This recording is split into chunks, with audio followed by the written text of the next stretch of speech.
안녕하세요. 저는 북미초원 사바목장을 섬기고 있는 최경식입니다. 오늘 아침 우리에게 주신 말씀은 시편 24편입니다.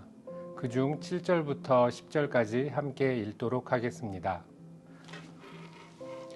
문들아 너희 머리를 들지어다. 영원한 문들아 들릴지어다.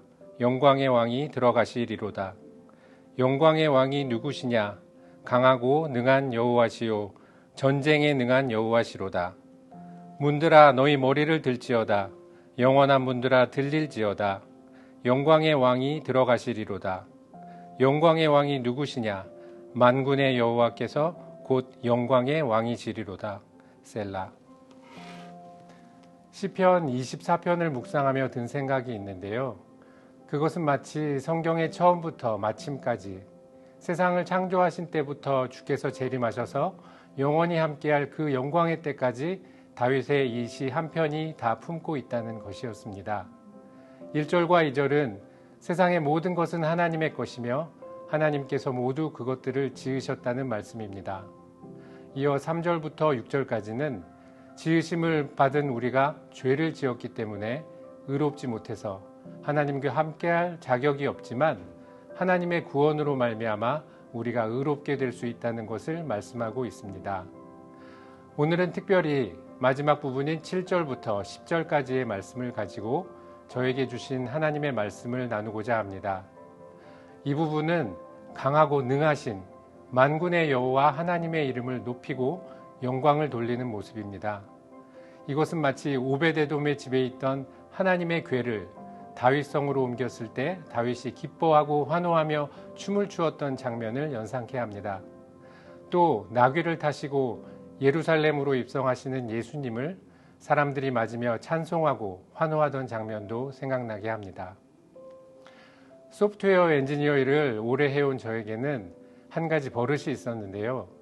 그것은 비단 회사에서 프로그램을 디자인하고 코딩하는 일이 아니더라도 무슨 일을 하기에 앞서서 항상 머릿속에서 여러 경우를 시뮬레이션 해보고 그 어떤 경우에도 최상의 결과를 낼 수 있는 것을 선택하려고 노력하는 성향이 있었습니다. 그런데 아시다시피 이 세상 일이 내 맘대로 또 항상 내 계획대로 되는 게 아니잖아요. 그래서 원하지 않는 또는 예상하지 못했던 결과가 나왔을 때 지나치게 나의 선택을 다시 되짚어보고 이렇게 했으면 다른 결과가 나오지 않았었을까?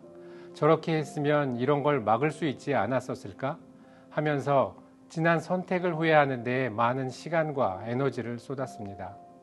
이렇게 되면 안 좋은 것이 있는데 그것은 나의 시간과 에너지를 이미 돌이킬 수 없는 것에 낭비할 뿐만이 아니라 내 주위의 사람들, 가족들에게도 후회하고 있는 나로 인해 나쁜 영향을 주는 것이었습니다.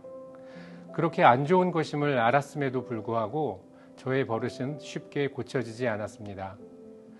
그러던 어느 날 제가 깨달은 것이 있는데 제가 그런 후회를 하면서 가장 크게 손해를 보는 것이 뭐냐면 바로 그것 때문에 지금 당장 하나님께 감사하고 찬양을 드릴 수 있는 시간과 기회를 놓친다는 것이었습니다. 이 세상 모든 것을 창조하시고 소유하신 하나님께서 나를 위해 가장 소중한 독생자를 희생하시고 또 죽음을 이기고 승리하게 하셨는데 그래서 나를 의롭게 하셨는데 내 인생의 영원한 숙제가 해결이 되었는데 나는 하나님의 그 놀라운 사랑의 선택과 승리에 감사하고 영광을 돌리는 것이 아니라 내게 일어난 아주 사소한 잘못된 일 하나 때문에 마음의 후회와 분노가 가득한 채 삶을 낭비한다는 것이 너무나 어리석은 일임을 깨달았습니다. 존 메가도 목사님은 한 책에서 이렇게 말했습니다. 영생은 단순히 삶의 양이 바뀌는 게 아니라 삶의 질이 바뀌는 것입니다. 우리가 얻는 영생이 단순히 지금까지 살아왔던 삶을 그대로 영원히 이어가는 것뿐이라면 예수님께서는 니고데모에게 거듭나야 한다고 말씀하지 않았을 것입니다. 우리는 구원을 받아서 육체의 죽음을 넘어 하나님과 영원히 함께하는 영생을 얻은 것이 맞지만 동시에 우리는 거듭남을 경험했고 그것은 우리의 삶이 이전과는 다른 완전히 새로운 퀄리티의 새로운 퍼포스를 가진 그런 영생을 얻은 것이기도 한 것입니다. 그와 같은 영생을 내가 얻었다는 것을 안다면 먼 훗날이 아니라 주일 예배 시간만이 아니라 나에게 기쁘고 좋은 일이 일어날 때뿐만이 아니라 바로 오늘 지금 이 순간 그 영생의 삶으로 인해 하나님께 감사해야 하는 것이 마땅하지 않을까요? 제가 앞서 말씀드린 경험에서 제 잘못된 선택을 후회하는 데 시간과 에너지를 쓰는 게 아니라 그것을 하나님께 찬양하고 감사를 드리는 데 쓰는 것이 맞다는 깨달음을 얻었다고 했는데요. 저는 성령님께서 저에게 그런 마음을 주신 이유가 있다고 생각합니다. 그것은 여전히 잘못된 선택을 하고 여전히 내 힘으로 더 잘할 수 있을 거라고 스스로를 다그치는 저에게 경식아, 나는 네가 지금 이 땅에 있도록 한 나의 선택을 후회하지 않는다. 그리고 널 위해 나의 아들 예수를 보낸 것도 절대 후회하지 않는다.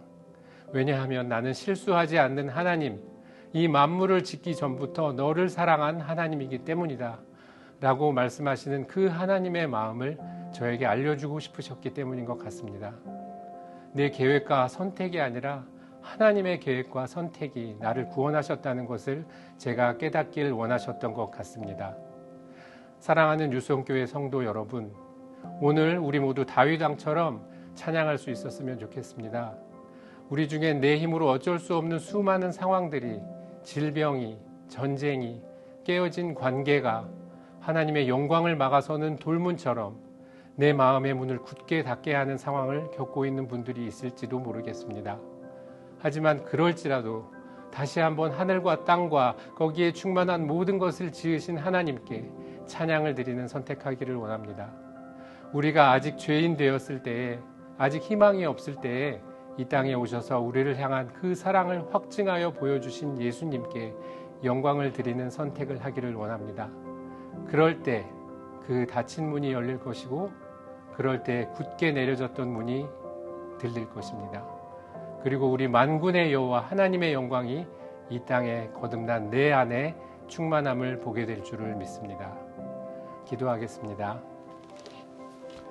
사랑의 하나님, 감사합니다. 나의 목자 되셔서 날마다 나를 인도해 주시는 그 주님은 나의 왕도 되셔서 날마다 부활의 승리를 선물로 주시는 그 주님이심이 너무나도 감사합니다. 사랑의 하나님, 오늘 저희가 다윗 왕의 고백처럼 우리도 하나님을 찬양하기를 원합니다. 그 어떤 상황에서도 저희를 위하여 이 땅에 오시고 저희를 대속하셔서 저희에게 의인의 자격을 주신 그 하나님께 영광을 돌리고 찬양하는 선택을 하기를 원합니다. 그것이 거듭난 영생의 삶이기 때문입니다. 예수님의 이름으로 기도드렸습니다. 아멘.